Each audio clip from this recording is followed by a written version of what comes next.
Hello and welcome to a new episode of The Bike Show that includes news of hero motorcycles in South Africa and some useful advice from Bikers Warehouse about the right riding gear for a rapidly approaching winter. But we're going to start with the sort of bike that dominates the market in SA. Adventure bikes are all the rage these days, and no wonder really. They make great, comfortable and even sporty road touring bikes while keeping some off-road adventuring potential in reserve, if you're up to the challenge. There's a new kid on the adventure block too, and it's a Husky. Most of you will already know that Husqvarna is one of the companies in the stable dominated by KTM, and so it will come as no great surprise to you that this is basically the orange 890 Adventure under the skin. Same frame, same engine, both of which are big positives by the way. In terms of suspension, the Norden strikes a halfway house position in terms of suspension travel and off-road poise, somewhere between KTM's base 890 and the more hardcore R model. There's 105 horsepower here from the 889cc parallel twin motor, and a suite of rider modes and aids that are controlled through this KTM-sourced TFT screen, but now with a Husqvarna themed presentation. Very lovely it is too. Looks are obviously one of the most subjective elements of any bike evaluation, but for me this is without doubt a much better looking package than the KTM. But looks don't really count when you're riding, and since this is a bike billed as an exploring kind of tourer, then that's what I'm going to do. I'm going to try and find, without the aid of a map, a landmark that I've been seeing regularly from the highway over the last 18 months or so, but never actually got around to trying to find or visit. So I'm going to fix that. It's probably not much more than 20 k's away as the crow flies, but by just heading in its general direction, I'm sure I'll cover much more distance than that. And hopefully, along the way, I'll be able to show you what this touring bike is capable of. And it is a touring bike, remember? It's just that it can tour off-road if you so desire or the situation demands, as well as the usual on-road touring.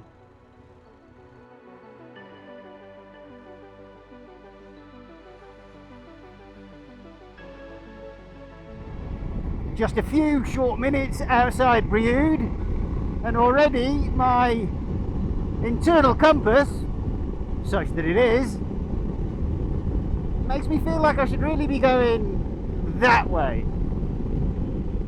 So the next left turn, we're on it. When you're out sightseeing, touring, exploring an area, then you're going to need a comfortable bike above just about everything else. Inevitably there will be many hours in the seat, so that had better be good, and obviously you'll want your arms and legs not to be too cramped either.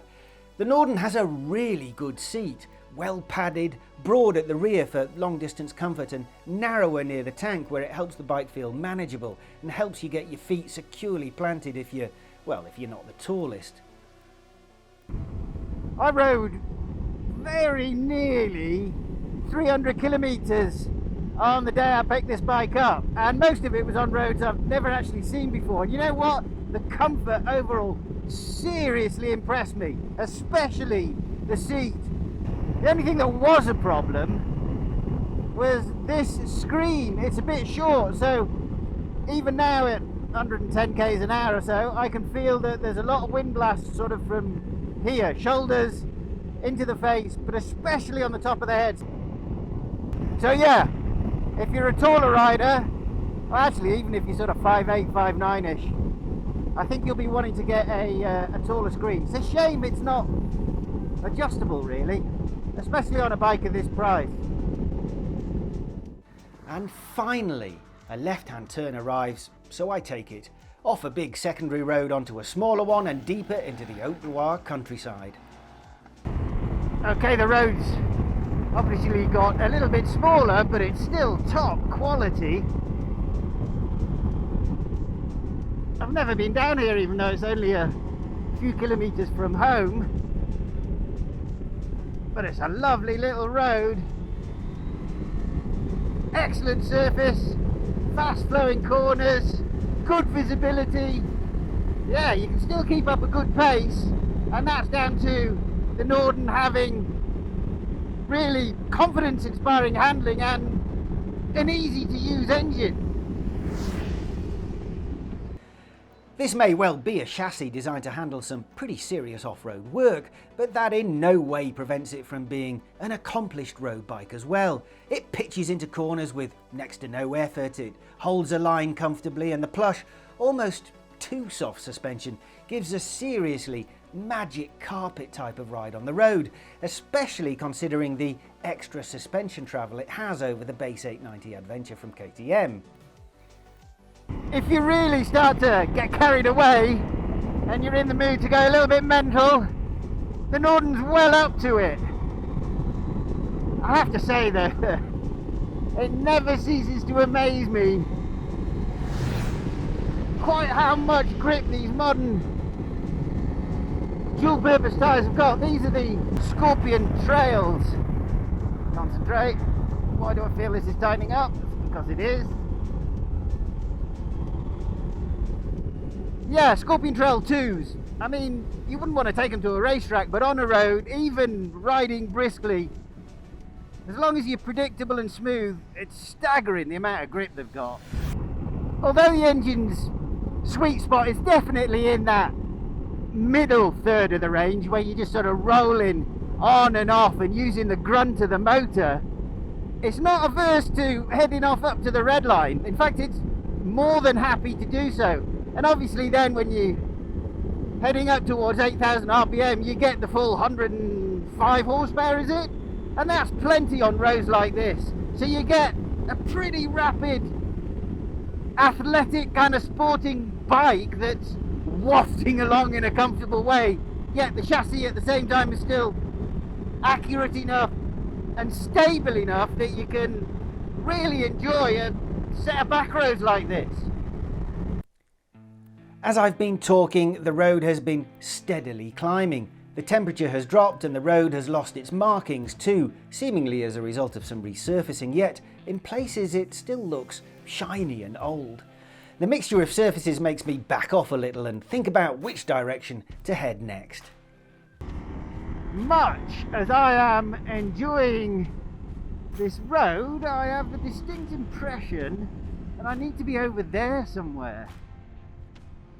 So, next road, no matter how small, I'll take it. There, I've made a decision. Even if it's dirt. Oh dear, what am I doing? Okay, let's have a look. Right. Might as well put it in off-road mode then, and it can't be that difficult. Motorcycle, ride mode, street, rain, no thank you. Off-road, yes, we'll have some of that. Back, ABS mode, traction, no, I'm just going to leave all that. And, oh, it's going in the right direction, it feels like it. See where it goes.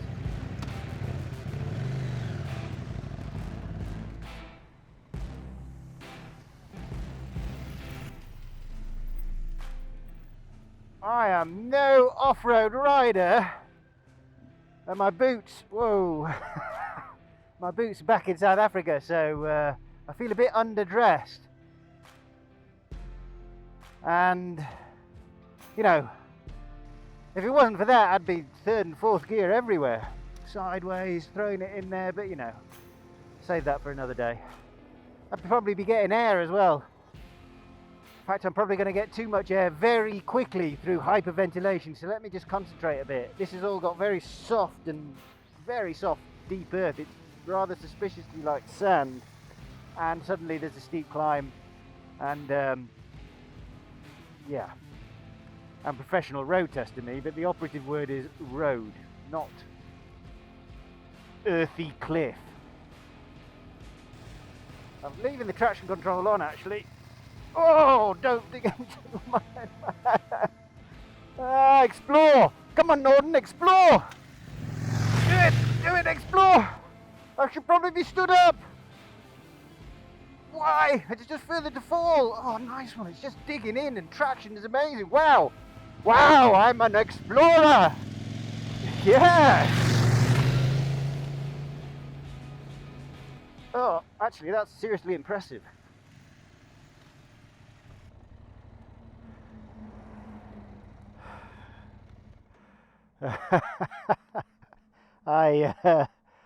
Yeah, that wasn't what I had planned.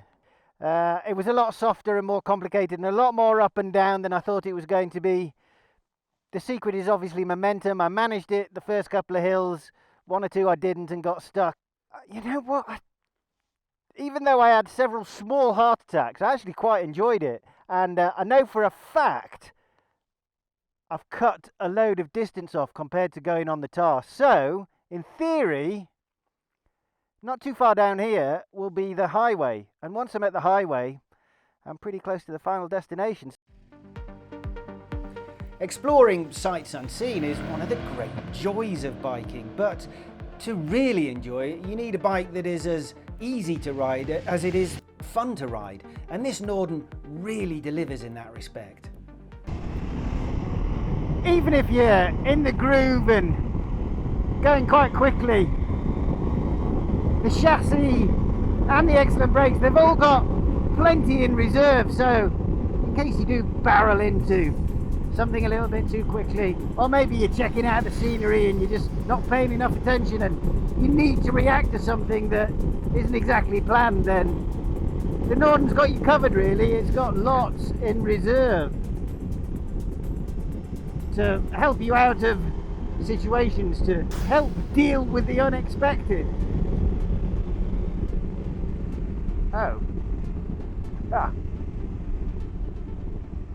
Talking of which, that's unexpected. I wasn't... Yeah, okay, well that must be the highway. I wasn't expecting to go under it somehow, I don't know why. I certainly wasn't expecting to go this far under it. But that's definitely a highway, which means the chapel that I'm looking for, well, it must be quite close. A few more corners and the town of Massiac reveals itself, and I know the landmark I'm after overlooks this place. Ah, there we go. Looking around for it everywhere, and there it is in my mirrors. Yes, okay, well that makes sense. So somehow I've ridden round it. I just need to get back up that side. And it definitely isn't the way I've come.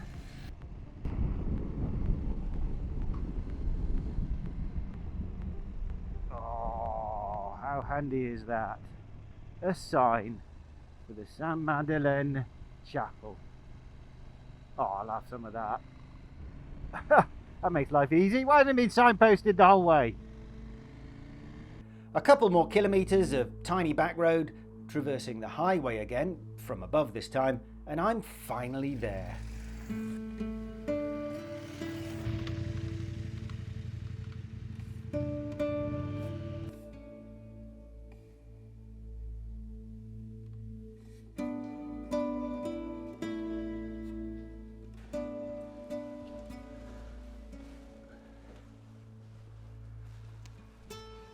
Well, that's it then. Curiosity satiated. This is the chapel that I've seen from the highway down there on so many occasions and always wondered what it was about. And there's been something here for knocking on 1,000 years, believe it or not. And in this final form, it was built about 800 years ago or so, in the 1200s.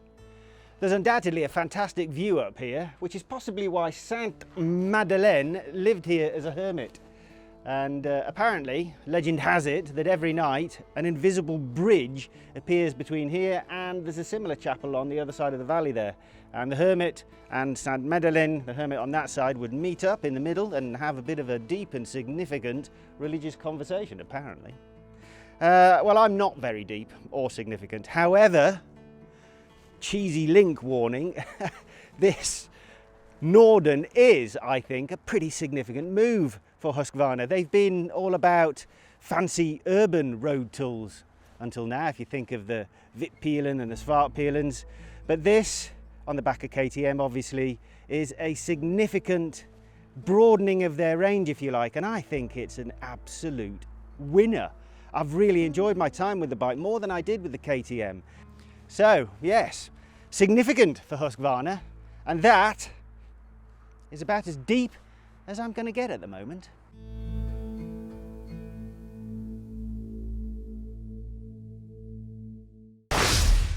Right, TV's tight time schedule means I need to ask you to please go to our YouTube channel to join me for a bit of an extended discussion and a more detailed explanation of some elements of the Norden, including a couple of slightly negative issues.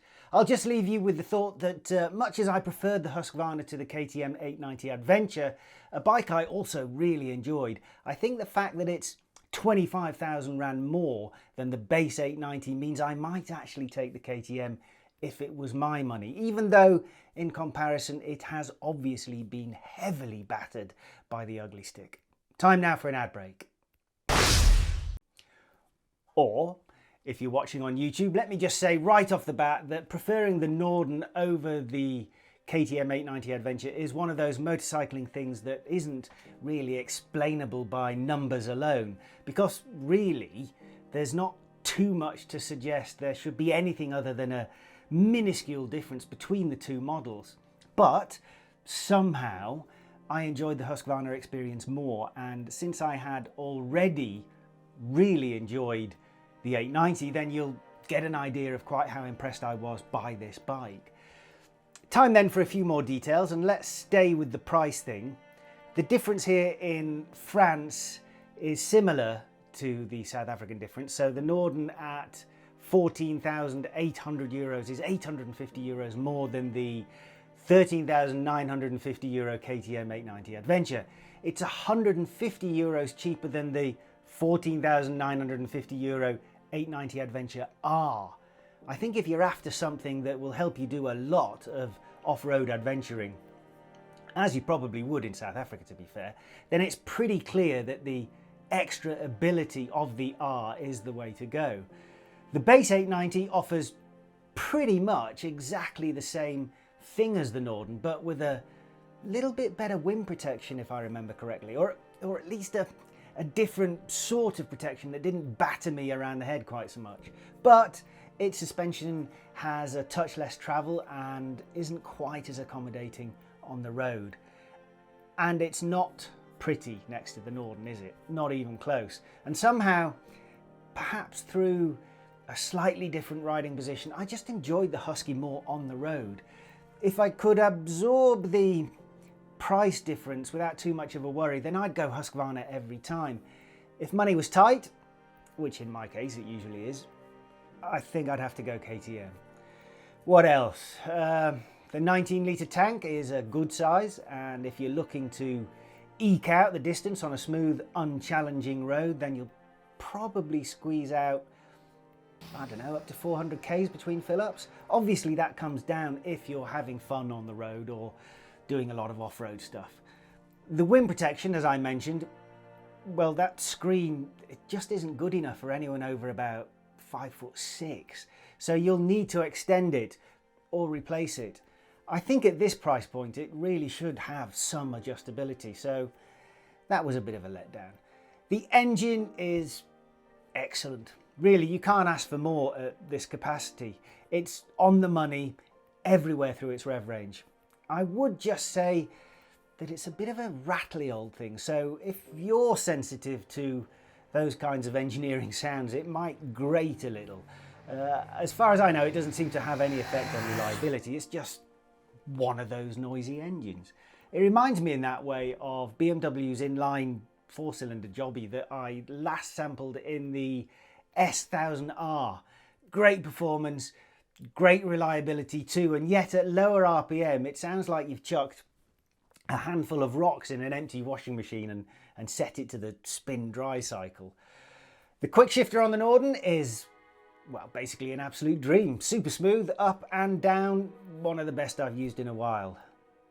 The electronic riding modes, nice menus and all that, but I'd really like the one button to do the major change from street to off-road modes. It's got a single button for the spotlights on the dash there, but why can't they put another one next to it for the off-road mode? One push to engage, then another to disengage, rather than several prods through the menu. And make sure you link in the ABS and traction better as well, because, for instance, when you turn off the off-road mode and get back to street mode, then the ABS stays in the off-road mode. Yeah, I'm confusing myself now. Anyway, it needs to be better linked and just more simple to operate, really.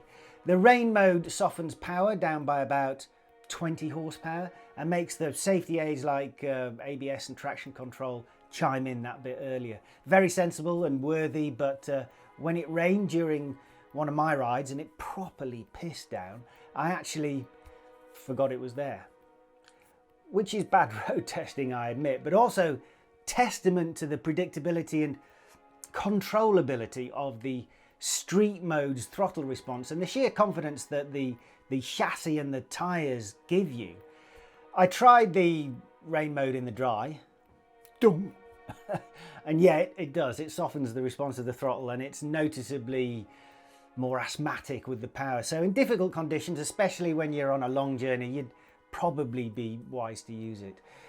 The suspension is soft, and I thought initially that might be a problem, but I really appreciated the comfy ride quality on the road, and to be fair, I didn't feel like it hindered me even when I was going a bit bonkers on back roads with 160 to 180k an hour long sweepers.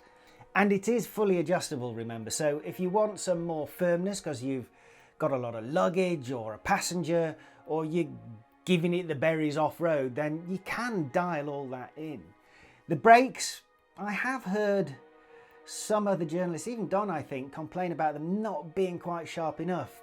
And I can see that, I suppose, but I found that they had enough power for me, and the lack of a really sharp initial bite actually helps when the front end is quite as soft as this. So I was happy overall with the brakes, and of course they're inherited from KTM, so you get the lovely supermoto off-road angle where you can disengage the rear ABS, which is so important for dirt riding and well, even more important for childish skids on the road outside the pub in front of all your mates.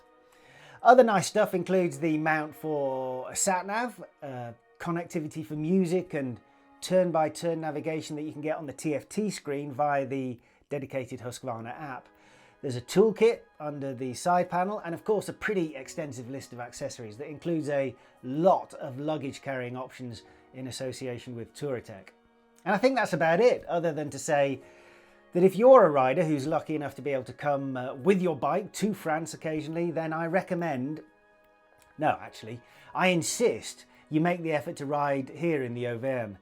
The Massif Central, this area south of Clermont-Ferrand that eventually leads into the Ardèche and Cevennes.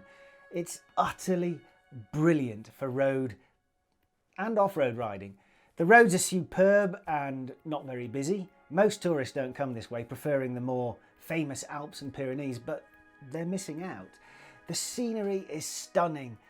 The region and therefore the roads are sparsely populated. The food is good. The price is more appealing than just about any other part of France, really. I'm still discovering more and more of this region, and although I sort of ended up living here a bit by accident, and although I am an admitted fan of both the Alps and the Pyrenees, I continue to be absolutely blown away by the delights of this region. And on that tourist sales pitch note, I think we'll leave it there for now. See you soon.